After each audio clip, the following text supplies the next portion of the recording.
So andito tayo ngayon sa Santa Mesa para kilalanin ang number 45 tennis player ng mundo at ang pambato ng UE Red Warriors Tennis Club na si AJ Lim.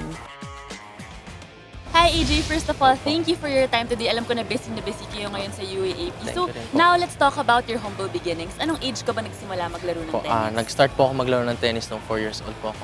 What makes you so passionate about this sport? Yung dad ko, yung mga kuya ko, linya na po nila yung tennis. Nahikayat po ako maglaro dahil sa kanila.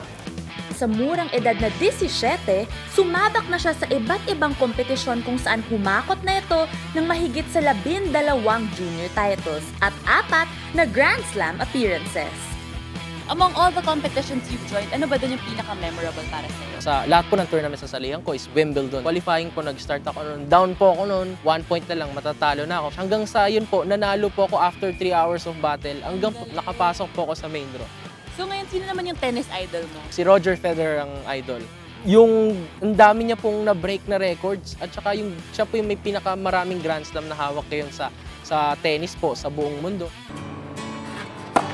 Mabangis man sa loob ng court pero ayon sa kanyang kuya na si Arithmetico, ibang AJ Lim naman daw ang nakakasalamuhan nila sa loob ng bahay. Pag nasa loob ng bahay si AJ, sobrang kulit. Siyempre siya yung youngest sa amin, kaya meron siyang tendency to be a bit spoiled. Pero okay lang yon. Mabait naman si AJ generally. Kasalukuyang nasa tuktok ng juniors rank ng Philippine tennis si AJ at ang pamilya niya ang pinagpupugutan niya ng lakas para harapin ang pressure sa tuwing tatapak siya sa loob ng court.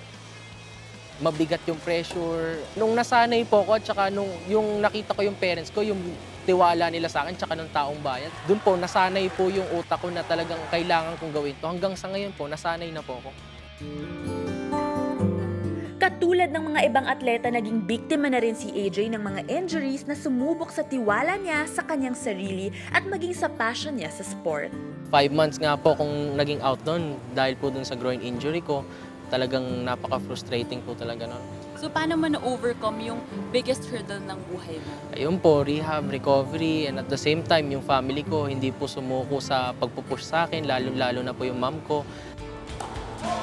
Ang kanyang sipag at determinasyon ang dahilan kung bakit maraming humahanga kay AJ. At isa na nga dito ang kanyang Davis Cup teammate at world number 22 sa tennis doubles na si Treat. It was great having AJ Lim as my teammate for Davis Cup earlier this year. Somebody that's going to lead not only our Davis Cup team, but he's going to lead us in Asian Games and SEA Games next couple of years, and I really look forward to it. Kailangan yung contact po. At maging ako ay humanga sa galing niya sa tennis, kaya naman nagpaturo na rin ako ng konting tennis moves sa kanya. Yay!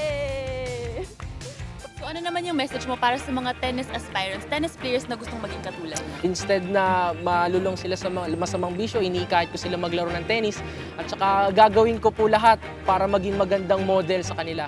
There you have it mga kapamilya, napakabata pero napakatalentado. 70 years old, AJ Lim. My name is Janine Choi. Thank you for watching Upfront at the UAAP.